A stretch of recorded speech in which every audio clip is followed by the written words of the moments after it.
terre, ils meurent. Des jeunes de 20 ans qui descendent s'amuser en Espagne et qui reviennent dans un cercueil. Bravo, super. Il y a eu des meurtres, des coups de couteau aussi, souvent avec les Français d'ailleurs. Donc voilà, voilà, c'est magnifique. Continuons comme ça.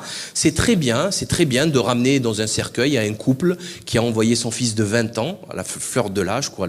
Il revient, donc c'est très beau. Continuons.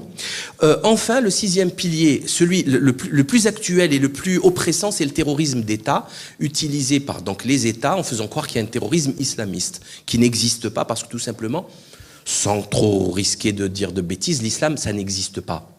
Ça n'existe pas l'islam, il faut arrêter le délire. Il n'existe pas, il y a très peu de pratiquants, tous pratiquent l'usure, tous mangent à Babylone, tous prennent des subventions, des allocations, des impôts mélangés avec l'argent de l'usure, de la prostitution. Il faut savoir que les prostituées payent des charges, donc l'argent est illicite, tout est illicite, c'est sale, c'est catastrophique. Donc quand on accepte de vivre à Babylone, on est à Babylone. On ne peut pas se dire musulman. C'est faux, il faut arrêter, c'est mensonger. Et en plus, il n'y en a pas.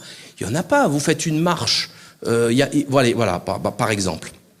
La marche contre l'homosexualité, contre le mariage homosexuel pour être plus exact. Vous avez vu, vous, une marée humaine de musulmans? Pourtant, on est censé être 6 millions. Il n'y en avait pas. Ils sont même pas actifs, c'est de la passivité totale. On les voit pas, ils sont dominés par des voyous que les renseignements généraux leur imposent. Tous les imams. Alors là, moi, ils me font rire là parce qu'ils ont vu plein d'imams à Drancy avec Chalroumi, mais tous les imams sont des agents des RG, tous. Ils font des rapports hebdomadaires au RG. Mais tous, à Marseille, il y en a 65, c'est réglé, adjugé, vendu. C'est comme ça. Arrêtez de vous étonner de ça. Donc, voilà, c'est tout. Voilà, enfin, il y a rien. C'est pas sérieux de dire ça. Si l'islam existait, et ça se verrait tout de suite. Tout de suite. Mais alors là, tout de suite.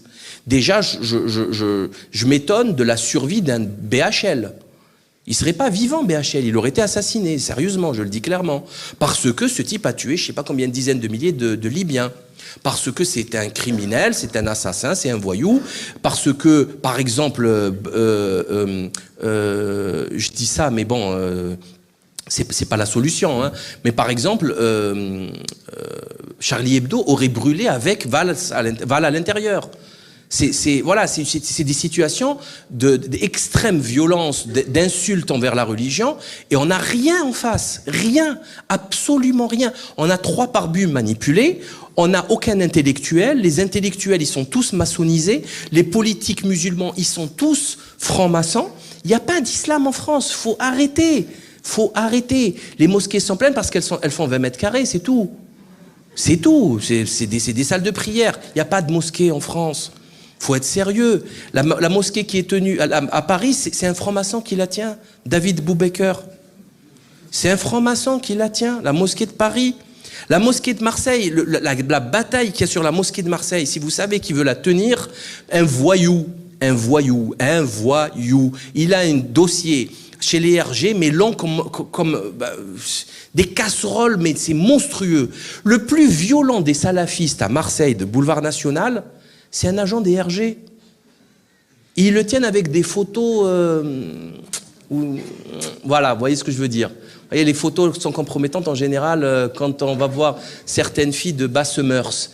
Donc, c'est connu de tous. Et le type, il fait le méchant, il fait le pieux, le barbu, le sévère. C'est des guignoleries, ça n'existe pas. Et ça n'existe pas, c'est pareil pour le Maghreb. Pareil, corruption, vol, prostitution, meurtre, c'est des animaux, des barbares. Les tribunaux sont pleins. Il y a un petit, il a tué sa grand-mère pour lui voler son or à Béjaïa. C'est où on va? Il y a une dizaine de milliers de prostituées à Tichy, en Kabylie, à Tichy. Le business de l'hôtellerie. La corruption, elle a tout ruiné, le vol. Tout le monde vole tout le monde. Le frère vole son frère. Le frère vole son frère. Bon, on est vraiment C'est bon, voilà, ça va, ça suffit. Ils font des crédits pour aller à la Mecque. Faut arrêter. À un moment donné, il faut être cohérent.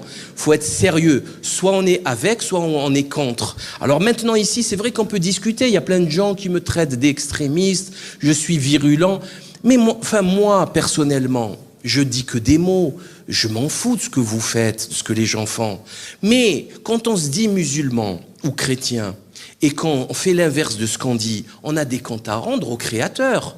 Le Créateur, il n'y a pas de discussion avec lui. Il n'y a pas d'avocat. Oui, la défense, la parole à la défense, ça n'existe pas, ça, en haut. C'est direct, c'est expéditif et c'est juste à 1000%. Voilà. Donc, il faut être cohérent. Donc, le terrorisme d'État, ce qui m'a conduit à écrire la lettre ouverte à Zemmour, pour lui expliquer qu'in fine, il n'y avait aucun terrorisme islamiste, lui qui disait que les prisons étaient pleines de délinquants musulmans, etc. En fait, oui, il y avait une très grosse partie de sans-papiers, parce que voilà, c'est comme ça, c'est la misère, etc. Mais bon, par contre, je lui ai dit, bon, mon cher Eric, il faut que tu nous parles un petit chouïa de la mafia juive. Et je lui ai balancé une série de grands mafieux, et en fait, c'est les plus grands à chaque fois. C'est les plus grands. Ah ouais, non, mais là c'est de la science-fiction à chaque fois. Alors, il n'y a pas de larcin. C'est à chaque fois, le dernier coup, c'est par coup de téléphone, une entreprise de bois, je sais pas quoi, 14 millions d'euros, direct Tel Aviv. Direct.